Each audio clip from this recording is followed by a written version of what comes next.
السمیع العلیم العظیم الحفیظ بوجہ الکریم وسلطانہ القدیم من الرجس الخبیث المخبث الشیطان اللعین الرجیم وقبیلہ ونفخہ ونفسہ وہمزہ بسم اللہ الرحمن الرحیم۔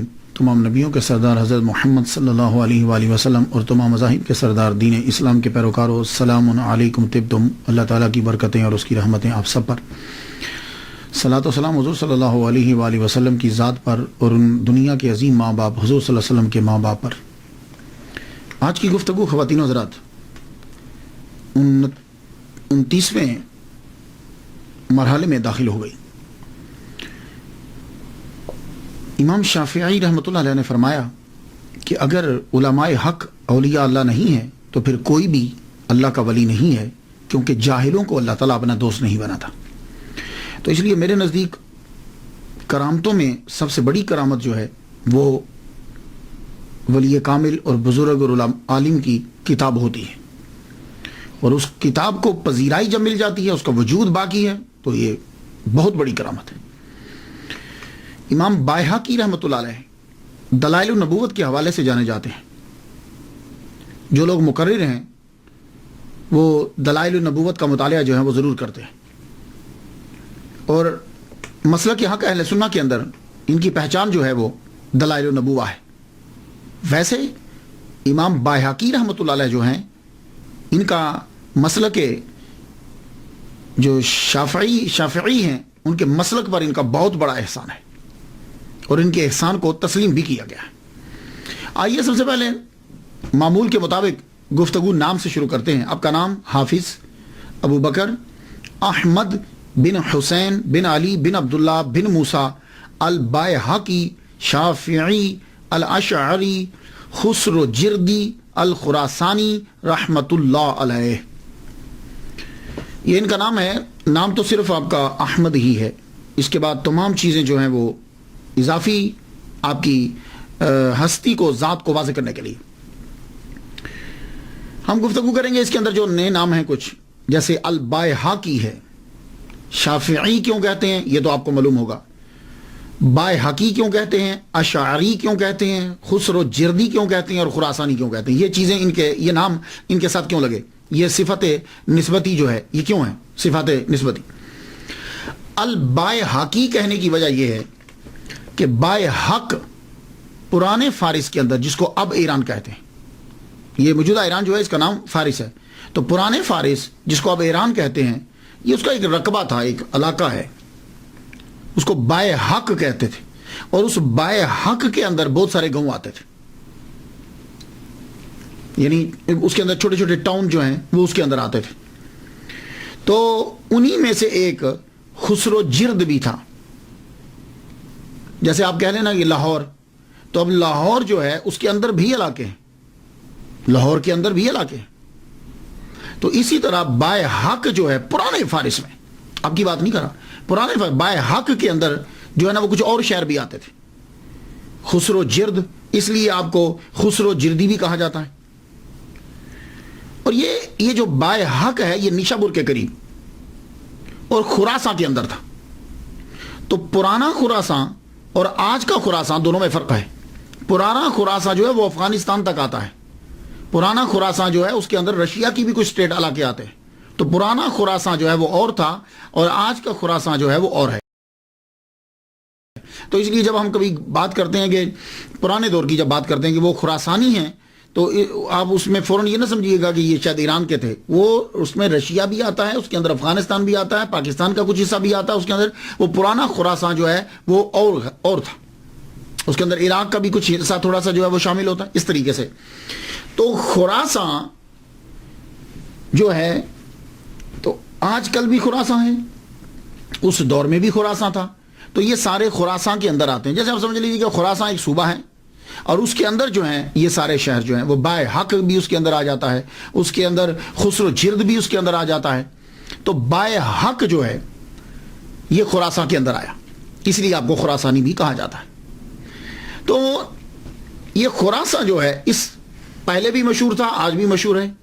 اس خراساں نے اسلام کو بڑے بڑے اسکالرز دیے ہیں، فقہا دیے ہیں، علماء دیے ہیں، بڑے بڑے پرانے خراساں ہیں۔ اس میں احمد بن حنبل، امام ابو حنیفہ، امام بخاری، امام مسلم، ابو داؤد، ترمذی، نسائی، امام غزالی، ابو منصور ماتوریدی، امام فخر الدین رازی، یہ سب پرانے خراسان کے علاقوں سے ہی تعلق رکھتے تھے. تو خراسان نے بڑے بڑے اسکالر دیے. تو بائے حق بھی ایک قصبہ تھا. تو امام بائے حقی رحمت اللہ علیہ جو ہے اس قصبے میں پیدا ہوئے. تو اس قصبے کی وجہ سے ان کو بائے حقی کہنے لگے. ایک لفظ تو کلیئر ہوا. تو اکثر لوگ امام باحقی نے فرمایا، اور پھر اس کے پروننسیشن پہ بھی غور دیجیے گا. امام بیکی بیکی بیکی، ہم اکثر لوگ بیکی بولتے ہیں، لیکن میں ان کو غلط نہیں کہتا. کیوں؟ ہمارے معاشرے میں یہی ہے. اب بتائیے کہ امام بائے حقی بڑا مشکل ہے پروننس کرنا، تو معاشرے نے اس کو اڈاپٹ کر لیا، امام بیکی فرماتے ہیں. تو جب کبھی آپ اصل بھی سن لیجئے، با زبر یا ساکن بئی، ہا زبر ہا، بائے ہا کاف زیر یا ساکن کی، بائے ہا کی. تو امام بائے حقی رحمت اللہ علیہ جو ہیں یہ بائے حق سے تعلق پیدا ہوئے تھے قصبہ میں، اس لیے آپ کو بائے حقی. اب آ گیا کہ ان کے ساتھ اشعری بھی لگتا ہے. یہ اشعری کیا ہے؟ چونکہ آپ عقائد کے اندر ابو الحسن اشعری رحمت اللہ علیہ کے پیروکار تھے، اس لیے آپ کے ساتھ اشعری لگا. یہ جو میں نے سلسلہ شروع کیا ہے، اس کے اندر میں فلسفے کو اور یہ ریسرچ اور یہ چیزیں جو ہیں، یہ اعتراضات، ان چیزوں کو میں بہت کم ٹچ کرتا ہوں. میں تو بس سیدھا سادہ اولیاء کرام کی زندگی جو ہے وہ بیان کرنا چاہتا ہوں. کیوں کرنا چاہتا ہوں؟ ایک دن میں کتاب پڑھا تھا حضرت فرید الدین عطار رحمۃ اللہ علیہ کی تذکرۃ الاولیاء. اس میں ان کی میں شان پڑھتا رہا. وہ ساری زندگی اولیاء کرام کا تذکرہ کرتے رہے. انہوں نے اپنی کتاب کے اندر 96 اولیاء کا تذکرہ کیا ہے، یعنی ٹائٹل باندھ کے. ویسے تو بہت سارے ہیں، ٹائٹل جو ہے وہ 96 اولیاء کا ہے. تو جب آپ فوت ہوئے تھے تو آپ کی قبر پر فرشتوں کا نزول ہوا تھا. وہ پڑھنا اس دن کے بعد میرے اندر شوق پیدا ہوا کہ میں بھی کم از کم جو ہے وہ اتنے تو کروں. زائد ہو جاتے ہیں تو اللہ کا احسان میرے اوپر. تو میں جو ہے نا وہ خالصتاً صرف بیان. لیکن اب کیا کروں، کچھ چیزیں ایسی ہوتی ہیں کہ وہ بہت ضروری ہوتی ہیں مشکل، لیکن آپ پلیز اس مشکل کو بھی تھوڑا سا سن لیجئے، کبھی کام آئے گا. یہ اشعری کیا ہے؟ دیکھیے اصل میں یہ 3 نام ہیں: اشعریہ، ماتریدیہ، حنبلیہ. شروع میں کیا تھا؟ شروع میں یہ تھا کہ حضور صلی اللہ علیہ وسلم کے ظاہری دور کے اندر جب کبھی کوئی مسئلہ ہوتا تھا، لوگ آتے تھے، پوچھتے تھے، چلے جاتے تھے کہ حضور نے کہا دیٹس اٹ. حضور صلی اللہ علیہ وسلم ظاہری طور پر تشریف لے گئے تو اس کے بعد کیا ہوا کہ پھر صحابہ کرام سے جس کو زیادہ پڑا ہوتا وہ اس سے جا کے مسئلہ پوچھ لیتے، ختم. لیکن جب جنریشن آ گئی تابعین کی جنریشن آئی تو وہ کسی نہ کسی صحابی کے پیچھے جو بہت بڑا علامہ ہوتا تھا. تابعین تک یہی سلسلہ چلتا رہا کہ کوئی آدمی مسئلہ پوچھنے آتا تھا تو بتا دیتے تھے. تابعین کے آخر کے اندر کیا ہوا کہ لوگ جو ہیں، اسلام جو ہے وہ پھیلا ایران کے اندر، روم کے اندر، یہ علاقوں میں اسلام جو ہے وہ آگے پھیلا. جب آگے پھیلا تو نئے مسائل جو ہیں وہ پیدا ہوئے. تو کچھ اب مسائل جب پیدا ہوئے تو لوگ جب مسئلہ پوچھنے کے لیے آتے تھے تو محدثین کے پاس احادیثیں ہوتی تھی اور فقہا جو ہیں وہ ان حدیثوں کے سے مسئلہ نکال دیتے تھے. کوئی پوچھتا تھا کہ یہ مسئلہ کہاں سے نکالا ہے، تو آپ فرماتے کہ قرآن کی فلاں آیت سے اشارت النص، اقتضاء النص، دلالت النص، عبارت النص، یا حدیث مبارکہ فلاں ہے، تو وہ بتا دیتے تھے. تو قرآن اور حدیث اس سے مسئلہ جو ہے وہ ان کو واضح کر دیتے تھے تو لوگوں کی سمجھ میں آ جاتا. یہ سلسلہ چلتا رہا آئمہ تک، امام اعظم، امام شافعی، امام مالک اور امام احمد بن حنبل. لیکن ہوا کیا کہ پھر یہ گریک جو ہے، یونان، گریک، اس کے فلسفے نے جو ہے نا وہ مسلمانوں کے اندر دخل شروع کر دیا. عراق کے اندر ہارون الرشید کا جو دور تھا اور یہ جو دور تھے، اس میں فلسفہ جو ہے وہ داخل ہوا. جب فلسفہ داخل ہوا تو اس فلسفے نے مسلمانوں کو گمراہ کرنے کے لیے ایسی ایسی چیزیں چھوڑی کہ عقل جو ہے وہ اس کا جواب دینے کے لیے آ رہی ہوتی تھی. اس کو پھر مسلمانوں نے بھی اڈاپٹ کرنا شروع کر دیا. سب سے پہلے حضرت حسن بصری رحمۃ اللہ علیہ کی محفل کے اندر جو بندہ بیٹھا ہوتا واصل، اس نے سب سے پہلے جو ہے وہ آپ پر اعتراض کیا. آپ نے فرمایا کہ تم ہماری محفل سے اٹھ جاؤ. اس دن سے وہ بندہ اور اس کے ماننے والے معتزلہ کہلوائے. بات آپ کی سمجھ میں کچھ آ گئی؟ تو یہ جب فلسفہ آیا ہمارے اسلام کے اندر تو اب فلسفہ اتنا چھا گیا کہ لوگ اس فلسفے کو لے کر مسلمانوں کو گمراہ کرنے لگے. ان میں سے یہ معتزلہ ہیں. تو میں نے جتنی اسٹڈی کی ہے کہ معتزلہ جو ہے وہ کسی نہ کسی طرح ہر باطل فرقے کے بنیاد میں شامل ضرور ہوتا ہے. ابو الحسن اشعری رحمت اللہ علیہ 40 سال تک یہ بھی معتزلہ ہی کی تبلیغ کرتے رہے ہیں، معتزلی فرقے کی ہی تبلیغ کرتے رہے. یہ خود چکے ان کے شاگرد. تو جب یہ ان سے پڑھتے رہے ابو الحسن علی بن اسماعیل اشعری محمد بن عبد الوہاب معتزلی سے پڑھتے رہے، 40 سال تک آپ نے جو ہے وہ اس فرقے کا دفاع کیا ہے. لیکن کیا ہوا کہ ایک دن آپ کی اپنے استاد ہی کے ساتھ جو ہے نا وہ بات شروع ہو گئی. بات کس بات میں تھی کہ ابو الحسن اشعری رحمۃ اللہ علیہ یہ فرماتے تھے کہ جو چیزیں انسان کے لیے اچھی ہیں وہ اللہ تعالیٰ پر واجب ہیں. وہ مسئلہ کیا تھا؟ یعنی دیکھیے کہ اللہ تعالیٰ نے ہمیں پیدا کیا ہے، اللہ تعالیٰ ہم سے پیار کرتا ہے. جب اللہ نے ہمیں پیدا کیا ہے تو اب جو چیز ہمارے لیے اچھی ہے وہ ہمیں لازمی طور پر دے گا. ان کے ذہن میں یہ تھا کہ چونکہ اس نے ہمیں پیدا کیا ہے تو جس طریقے سے بادشاہ کے اوپر، جس طریقے کے اوپر مالک کے اوپر جو ہے وہ امپلائیوں کا خیال رکھنا یہ چیز لازم ہوتی ہے، تو اللہ کے اوپر بھی لازم ہے کہ ہر اچھی چیز جو ہے وہ اس کے اوپر واجب ہے. آپ نے دلائل دینا شروع کر دیے، دلائل آپ نے دیے تو استاد ہار گئے، آپ جیت گئے. لڑائی جو ہے وہ زیادہ بڑھ گئی، انہوں نے ان کو اپنی محفل سے نکال دیا. 15 دن تک ابو الحسن اشعری رحمۃ اللہ جو بانی ہیں اشعریہ کے، وہ 15 دن تک کمرے کے اندر بند رہے، تدبر اور تفکر جو ہے وہ کرتے رہے. تدبر اور تفکر کرتے رہے کہ حضور صلی اللہ علیہ وآلہ وسلم خواب میں تشریف لائے. یہ ابو الحسن اشعری رحمۃ اللہ علیہ کو یہ اعزاز حاصل ہے کہ آپ ابو موسیٰ اشعری رحمۃ اللہ علیہ کی نسل سے ہیں. ابو موسیٰ اشعری رحمۃ اللہ علیہ جو ہیں، اشعر ایک قبیلہ ہے یمن کا، تو ابو موسیٰ وہاں سے اس قبیلے سے آئے تھے حضور صلی اللہ علیہ وسلم کے پاس اسلام قبول کرنے کے لیے. تو ابو موسیٰ اشعری اشعر قبیلے کی وجہ سے اشعری کہلوائے. تو ابو الحسن اشعری اور آگے سے ان کے ماننے والے جو فالوور ہیں وہ اشعریہ اشعری جو ہیں وہ کہلوائے. تو یہ تھا مختصر سا. تو جب آپ کمرے میں 15 دن بیٹھے، حضور کی زیارت ہوئی، تو آپ نے کہا کہ معتزلہ فرقے کو چھوڑ دو، یہ ٹھیک نہیں ہے. کیوں؟ اس لیے کہ وہ کیا کرتے تھے کہ انہوں نے اللہ تعالیٰ کی جو صفات تھیں ان کو اللہ کو مجسم بنا دیا تھا کہ اللہ کے ہاتھ ہیں، اللہ کا چہرہ ہے، اللہ تعالیٰ کے جو ہے نا وہ کان ہیں، یہ پاؤں ہیں، یہ چیزیں ثابت کر دی تھی جیسے انسان کی ہوتی. تو حضور صلی اللہ علیہ وسلم نے کہا کہ ان کو چھوڑ دو خواب میں. آپ نے پھر 15 دن کے بعد آپ نکلے، مسجد جامع مسجد میں پہنچے. جامع مسجد میں جا کر آپ نے اعلان کر دیا کہ میں آج سے اس مسئلے کو جو ہے وہ چھوڑتا ہوں. اس کے بعد آپ کا حلقہ جو ہے وہ بڑھتا گیا. تو آپ جو ہے وہ بصرہ میں پیدا ہوئے تھے.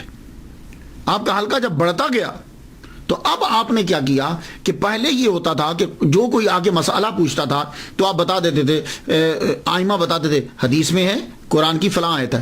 اب جب فلسفہ داخل ہوا تو فلسفہ جو ہے وہ داخل ہوا تو اب مسلمانوں کو فلسفے کے ذرائع سے مسلمانوں کو عقائد جو ہیں وہ ثابت کرنا تھے. تو اشعریہ نے اب کیا کیا کہ فلسفے کو پہلے سیکھا، کیونکہ یہ 40 سال تو ان کے اندر رہے ہیں.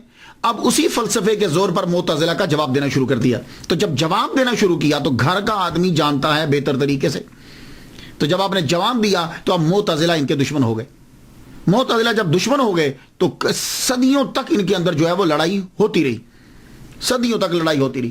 اور معتزلہ کو جب بھی گورنمنٹ کی سپورٹ ملی تو انہوں نے مسلمانوں کو قتل کیا، قتل کروایا، معتزلہ نے کروایا. لیکن اشعریہ اور ماتریدیہ ان لوگوں نے مل کر اتنی کتابیں لکھی اور اتنی تقاریریں کی اور اتنی تبلیغ کی کہ معتزلہ کا جادو بالکل ٹوٹلی ختم کر کے رکھ دیا.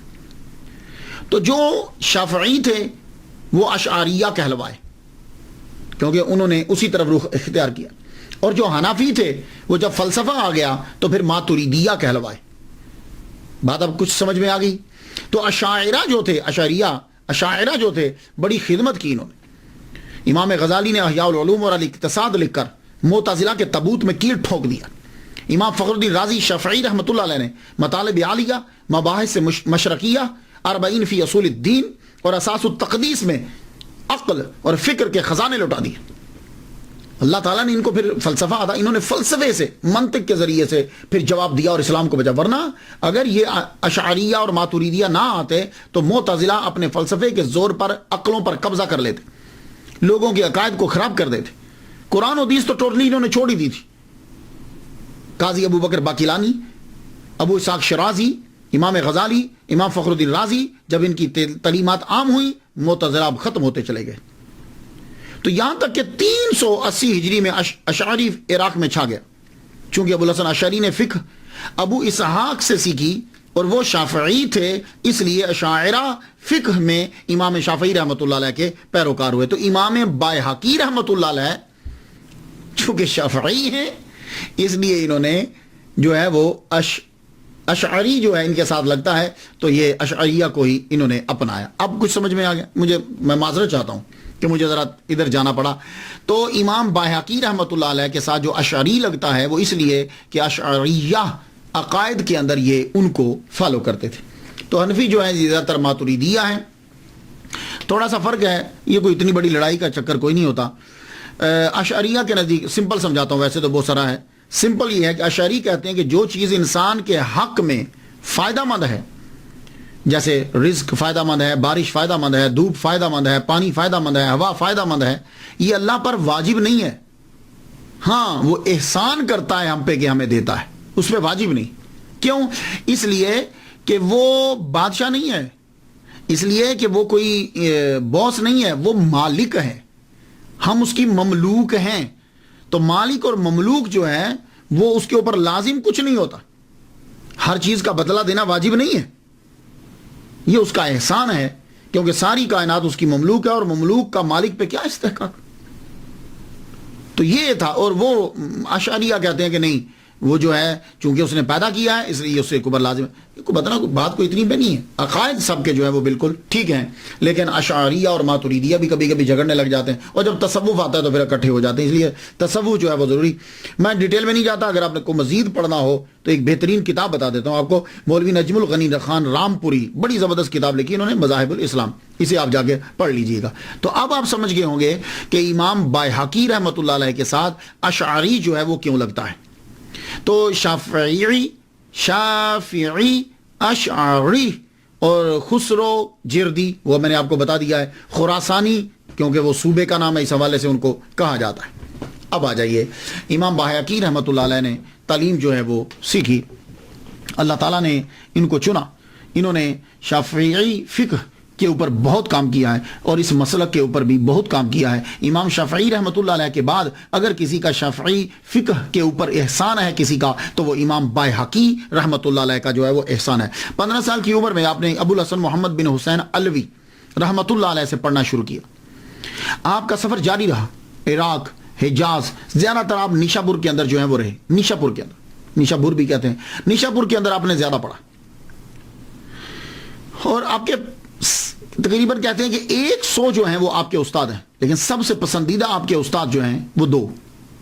ایک تو یہی ابو الحسن محمد بن حسین علوی, اور دوسرے جنہوں نے المستدرک لکھی ہے, ابو عبداللہ الحاکم جو ہے, ابو عبداللہ الحاکم جو ہے, المستدرک جنہوں نے لکھی, وہ ان سے بھی محبت کی وجہ یہ ہے کہ ابو الحاکم جنہوں نے المستدرک لکھی ہے وہ اور امام بایہقی رحمۃ اللہ, یہ دونوں شاگرد ہیں. ان دونوں کے استاد جو ہیں وہ ابو الحسن محمد بن حسین علوی رحمۃ اللہ علیہ. تو چونکہ استاد بھی, اس لیے ان کے پاس زیادہ تر جو ہے نا وہ رہتے تھے. امام بایہقی رحمۃ اللہ علیہ نے فقہ امام ابو الفتح ناصر بن حسین بن محمد قریشی رحمۃ اللہ علیہ سے سیکھی. علم الکلام آپ نے ابو بکر بن فورق سے اور ابو منصور عبد القاہر بغدادی سے سیکھا. علم الکلام عبد الغفار کہ آپ نے علم کی خاطر بہت سے علاقوں کا جو ہے وہ سفر کیا. آپ نے احادیث مبارکہ کی جانب توجہ دی, حدیث مبارکہ کو بڑے مضبوط ذرائع سے حاصل کیا. یعنی یہ نہیں کہ جس نے جو بیان کیا ہے, چین آپ کی بڑی پاورفل ہوتی تھی. تحصیل علم کے بعد آپ اپنے شہر بایحق میں واپس آ گئے. یہ ہا بڑی ہے اور قاف بھی بڑا ہے, کینچی والا قاف ہے. بایحق میں واپس آئے اور آ کر تدریس, تحریر اور تصنیف جو ہے وہ آپ نے شروع کر دی. امام الحرمین کا فرمان ہے کہ فقہ شافی پہ امام شافی رحمۃ اللہ علیہ کا احسان ہے, لیکن ان کے بعد سب سے بڑا احسان امام بایہقی شافعی اشعری خسرو جردی خراسانی رحمۃ اللہ علیہ کا ہے. اس کی وجہ کیا ہے کہ امام بایہقی رحمۃ اللہ علیہ نے جو چیزیں بکھری پڑی تھی, لوگوں کی پہنچ سے دور تھی, ان سب کو محنت کے ساتھ جمع کیا. یہ کام آپ نے اپنی زندگی کے اندر کیا. ان کی فقہ, ان کے لا, ان کے بیانات, ان کے ملفوظات, ان کی یہ چیزیں ساری امام بایہقی رحمۃ اللہ علیہ نے ان کو سب کچھ جمع کر دیا. اب وہ عام لوگوں کی دسترس کے اندر آ گئی اور جمع بھی ہو گئی, ضائع ہونے سے بچ گئی. یہ احسان ہے امام شافعی کی فقہ کے اوپر امام بایہقی رحمۃ اللہ علیہ کا. ابن خلقان نے یہ لکھا ہے کہ آپ شافعی فقہ کے ماہر اور حدیث میں امام تھے, اور اپنے دور میں آپ بے مثال تھے. گویا کہ آپ یوں کہہ سکتے ہیں کہ ہی از دا سیل آف دا شافعیز مجتہد, آخری خاتم کہہ سکتے ہیں آپ. کرامات تو میرے نزدیک سب سے بڑی کرامت کتاب ہوتی ہے جس کو اللہ تعالیٰ مقبولیت تامہ دے دے. لوگوں میں سینکڑوں سال تک وہ کتاب جو ہے وہ چلتی رہے. میرے نزدیک وہ سب سے بڑی کرامت ہوتی. اور اگر کتاب حدیث مبارکہ کی ہے تو اس کے اندر تو گفتگو ہی نہیں کرنی چاہیے. امام باہقی شافعی اشعری رحمۃ اللہ علیہ کو سنن الکبریٰ، جو آپ نے سنن الکبریٰ لکھی ہے، بڑی عظیم کرامت. یہ سنن جو ہے سنت کی جمع ہے. ہمارے اردو کے اندر کہتے ہیں جی حضور صلی اللہ علیہ وسلم کی سنتیں اپناؤ، تو اصل میں سنت کی جمع سنن ہوتی ہے. لیکن کیا کریں کہ سنن مشکل ہے، اس لیے ہم نے اڈاپٹ کر لیا سنتیں، جبکہ سنتیں اس کی جمع نہیں بنتی. تو اس لیے میں آپ کو کہتا ہوں کہ غلطی لفظ سمجھا کریں. کوئی بیچارہ بول جاتا ہے تو وہ معاشرے کی وجہ سے بولتا ہے. تو سنت کی جمع سنن ہے، لیکن یہ مشکل ہے. اب کون اردو میں بولے گا؟ تو انہوں نے کہا کہ اس کی آسان اڈاپٹ کرو، تو سنتیں اڈاپٹ کر لی. تو سنن الکبریٰ یہ آپ کی ایک عظیم کرامت ہے، اور آج بھی یہ کتاب موجود ہے. 10 اس کی جلدیں ہیں، 202 اس کے جزو ہیں. اور آخری باب جو ہے وہ باب عدت الام الولد، ام ولد کی عدت کے باب کے اندر اس کی بیان کے اندر باب ہے. المبسوط یہ بھی آپ کی کتاب لکھی، اس کے اندر شافعی فقہ اور لا بیان کیے گئے، اصول بیان کیے. اسماء و صفات، السنن والآثار، سنن والآثار، اس کی 4 جلدیں ہیں. اور یہ کتاب شافعی مسلک کے پیروکار کے اسکالر کے لیے اس کا رکھنا اور جاننا بہت ضروری ہے. جس طریقے سے عام حنفی ہے نا، تو بہار شریعت ضرور ہونی چاہیے، فتاوی رضویہ ہونا چاہیے. سمجھ آ گئی نا؟ انسان کی دسترس میں ہے. ویسے تو اور بھی کتابیں بڑی ہیں. شعب الایمان بڑی مشہور کتاب ہے. زہد الکبیر، مناقب امام احمد بن حنبل، 40 کبریٰ اور 40 صغریٰ، فضائل اوقات، حیات الانبیاء فی قبورہم، نبیوں کی زندگی ان کی قبروں میں، بہت مشہور کتاب آپ کی. مناقب امام شافعی رحمۃ اللہ علیہ، کتاب الاسرار اور دلائل النبوہ. نام تو سنا ہوگا نا، اس نام کی بہت کتابیں، معارج النبوہ، شواہد النبوہ، دلائل، لیکن یہ ان کی دلائل النبوہ ہے. امام باہقی رحمۃ اللہ علیہ. ایک اعتراض امام باہقی رحمۃ اللہ علیہ کے اوپر ہوتا ہے، کہنے لگے امام باہقی نے حدیثیں تو اکٹھی کی ہیں، لیکن ان کو امام نسائی کا نہیں پتا تھا، امام ترمذی کا نہیں پتا تھا، ابن ماجہ کا نہیں پتا تھا، ایون کہ ان کی کتابیں بھی ان کے پاس نہیں تھی، تو ان کے بارے میں یہ نہیں جانتے تھے. تو گویا کہ یہ بات بیان کر کے وہ بندہ جو ہے وہ ان کے علمی مرتبے کو کم کر رہا ہے. اے اللہ کے بندو، شخص نے جو کام کیا ہے اس کو دیکھو. اس دور کے اندر اس نے کتنا بڑا کام کیا ہے کہ شافعی مسلک کے تمام چیزوں کو، حدیث مبارکہ کو اکٹھا کر دیا. اس نے اس مسلک کے لیے اس نے کام کیا، لیکن نہیں، کوئی نہ کوئی چیز ضرور ڈھونڈیں گے. اسی طریقے سے یہی لوگ جو ہیں بہت سارے، جیسے تاریخ بغدادی، خطیب بغدادی جو ہیں، میں سمجھتا تھا پڑھنے سے پہلے، لیکن حالانکہ اتنے ٹاپ کے مصنف ہیں، اور لیکن کہیں نہ کہیں وہ ڈنڈی ضرور مار گئے. تو بھائی دیکھو، ہاں یہ لوگ جو تھے، ہم بعد میں آنے والے اس چیز کو شاید کسی اور نقطے سے دیکھ رہے ہوں، لیکن یہ لوگ اپنے دین کے ساتھ جو ہے مخلص تھے. انہوں نے اسے جمع کیا، اکٹھا کیا، جو ضرورت تھی اس کو پورا کیا. اب یہ جا کر ساروں کو ملتے نہیں، جو ضروری ہوتا ہے. لیکن پھر بھی میں دلیل دے جاتا ہوں، اگر آپ کو تحقیق کرنا ہو تو یہ سراسر اعتراض ہے، نٹ کے اوپر پھیلا ہوا ہے، اور لوگوں نے اپنی کتابوں میں بھی لکھا ہے کہ یہ بالکل غلط ہے کہ امام باہقی رحمۃ اللہ علیہ نسائی، ترمذی اور ابن ماجہ کے نام تک نہیں جانتے تھے. جائیے آپ سنن الکبریٰ پڑھ لیجئے. سنن الکبریٰ جب آپ پڑھیں گے تو جلد 7ویں صفحہ 183 پہ آپ کو ملے گا نام، امام نسائی کا تذکرہ ملے گا. اور سنن الکبریٰ جلد 4 جلد 4 صفحہ 38 اور 10ویں جلد کی صفحہ 161 کے اوپر آپ کو امام ترمذی کا جو ہے وہ تذکرہ ملے گا. اسی طرح ابن خزیمہ کا بھی ذکر کیا ہے، امام دارقطنی کا بھی آپ نے ذکر کیا. کتابیں پڑھنی خود نہیں اور اعتراض کر دینا امام باہقی رحمۃ اللہ علیہ کے اوپر، دوسرے کے اوپر. تو آپ نے اپنی، یہ آپ جانتے تھے. اب یہ کوئی ضروری نہیں ہے کہ ایک آدمی، تو اب میں تقریر کر رہا ہوں، تقریر کرتے ہوئے اگر میں نام نہیں لیتا تو اس کا مطلب یہ نہیں ہے کہ میں اس بندے سے ملا نہیں یا میں جانتا نہیں. کتنے مولوی ہیں وہ علامہ طاہر القادری صاحب کا نام نہیں لیتے، تو اس کا مطلب یہ نہیں وہ جانتے نہیں ہیں، ہوگا نہیں نام لے رہے ہوں گے. اور اگر کسی کی لائبریری کے اندر طاہر القادری صاحب کی کتاب نہیں پڑھی ہوئی تو اس کا مطلب یہ نہیں ہے کہ اس کو کتاب کا پتہ نہیں ہے. یا کسی کی لائبریری کے اندر فیضان سنت نہیں پڑھی ہوئی الیاس قادری صاحب کا مطلب یہ نہیں ہے کہ اس نے الیاس قادری صاحب کا نام نہیں سنا. تو امام شافعی رحمۃ اللہ علیہ کی نظر کرم ہے امام باہقی رحمۃ اللہ علیہ کے اوپر، نظر کرم، خاص نظر کرم. جب آپ نے کتاب معرفت السنن لکھنا شروع کی تو اس کو جب لکھ چکے تو کسی نے خواب میں دیکھا کہ امام شافعی رحمۃ اللہ علیہ کھڑے ہیں اور ہاتھ میں ان کے جزو پکڑے ہوئے ہیں، کتاب کے جزو ہوتے ہیں، ہاتھ میں جزو پکڑے ہوئے. تو پوچھا حضور یہ کیا ہے ہاتھ میں؟ فرمانے لگے یہ بائحقی کی لکھی ہوئی بک ہے اور اس کے میں 7 جزء پڑھ چکا ہوں. تو امام شافعی رحمۃ اللہ علیہ اوتاد ہیں اور ان کی نظر کرم زبردست ولی کامل ہیں, ان کی نظر کرم ہے امام بائحقی رحمۃ اللہ علیہ. تو اس لیے امام بائحقی رحمۃ اللہ علیہ بھی صوفی ولی کامل. اور مشہور فقیہ محمد بن عبد العزیز کہتے ہیں کہ روز میں نے خواب میں دیکھا کہ فرشتے ایک صندوق کو اٹھائے ہوئے اوپر لے جا رہے ہیں اور وہ صندوق جو ہے وہ نور کے ساتھ کور ہے, گھرا ہوا ہے چاروں طرف نور ہی نور. تو میں نے پوچھا یہ کیا ہے؟ کہنے لگے یہ بائحقی نے جو کتابیں لکھی ہیں نا کہ جس میں حضور صلی اللہ علیہ وسلم کی حدیث کو اکٹھا کیا ہے, وہ کتابیں اللہ کی بارگاہ میں مقبول ہوئی ہیں اور ہم یہ کتابیں لے جا رہے ہیں. اللہ اکبر جل شانہ. تصوف, جتنے بھی یہ بڑے بڑے آئمہ ہیں, بڑے بڑے محدث اور اسکالر ہیں, یہ صوفی ہوتے تھے. کیوں؟ اس لیے کہ تصوف کے بغیر ترقی ناممکن ہے. علم اوپر لے جا سکتا ہی نہیں. علم کے ساتھ تصوف کی نکیل بہت ضروری ہے.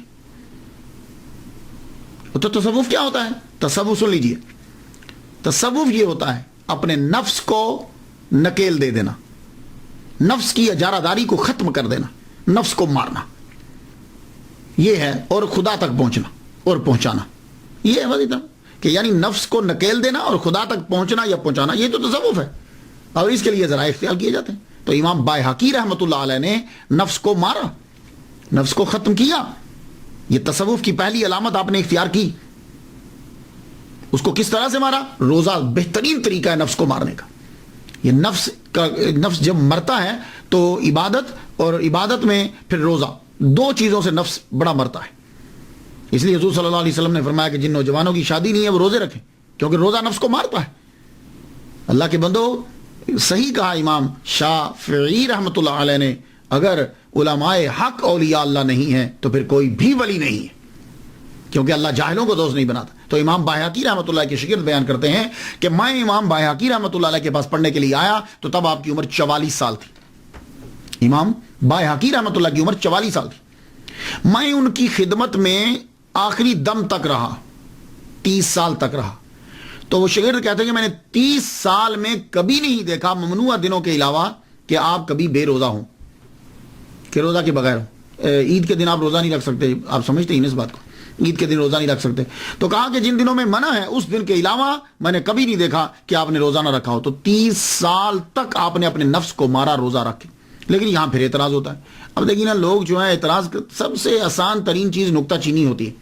کیا لگے یہ کیسے جائز ہو گیا, ہمیشہ روزہ رکھنا ٹھیک نہیں ہوتا. تو امام نووی یا نواوی, انشاءاللہ الرحمن میری نیکسٹ گفتگو جو ہے ان کے اوپر ہے, تو امام نووی اور نواوی دونوں پروننسیشن ہے. تو امام نووی رحمۃ اللہ علیہ نے شرح مسلم میں پھر اس کے اندر جواب آپ نے دیا. آپ نے فرمانے لگے کیسے اعتراض کرتے ہو امام بائحقی رحمۃ اللہ علیہ کے اوپر؟ خود حضرت عمر رضی اللہ تعالیٰ عنہ صائم الدہر تھے, خود حضرت عبداللہ ابن عمر رضی اللہ تعالیٰ عنہ صائم الدہر تھے, حضرت بی بی عائشہ صدیقہ رضی اللہ عنہا, اسی طرح ابو طلحہ جو ہیں وہ بھی روزے رکھا کرتے تھے. امام شافعی رحمۃ اللہ علیہ خود جو ہے وہ صائم الدہر ہیں. کیسے اعتراض کرو گے تم؟ ان پر بھی پھر اعتراض کرو. تو بھائی دیکھو وہ اور چیز ہے. وہ کون سے روزے ہیں؟ وہ ہوتے ہیں کہ آدمی بیچ میں کھائے ہی نہ, لیکن اگر کوئی سحر میں اور افطاری میں کھاتا ہے تو اس کا مطلب یہ ہے کہ وہ مکروہ نہیں ہے. وہ اب تھوڑا کھاؤ, وہ آپ کی اپنی مرضی ہوتی ہے. اللہ اکبر جل شانہ. چنانچہ ہمیشہ روزہ رکھنا مکروہ نہیں ہے جب آپ سحر کرتے ہیں اور افطار کرتے ہیں. امام بائحقی رحمۃ اللہ علیہ, he put into practice his knowledge, اور یہی جو ہے صوفیہ کا جو ہے وہ ترہ امتیاز ہے. کم کھانا, کم سونا اور فضول گفتگو چھوڑنا, یہ تو تصوف کی علامات ہیں, اسباق ہے. امام بائحقی رحمۃ اللہ علیہ شاعر بھی تھے, لیکن شاعری وہ کرتے تھے کہ جس کے اندر حقیقت, توحید اور رسالت اور حقیقت ہو. میں 4 مصرے سنا دوں, اب سنیے گا. من اعتز بالمولا فذاک جلیل ومن رام عزا عن سواہ ذلیل. جو اللہ سے عزت حاصل کرنا چاہتا ہے وہ مرتبے والا ہوتا ہے, اس کو عزت مل جاتی.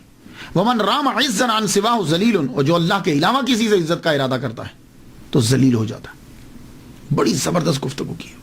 اس لیے اللہ سے ڈرا کرو, اللہ کے آگے جھکا کرو, بندوں کے آگے مت جھکو. یہ تمہیں عزت نہیں دے سکتے. جاؤ جا کے دیکھ لو جتنے بڑے بڑے بادشاہ جن کو دعویٰ تھا کہ لوگ ہمارے ساتھ ہیں, کس طرح ذلت کی موت مرے. وَأُحِبُّ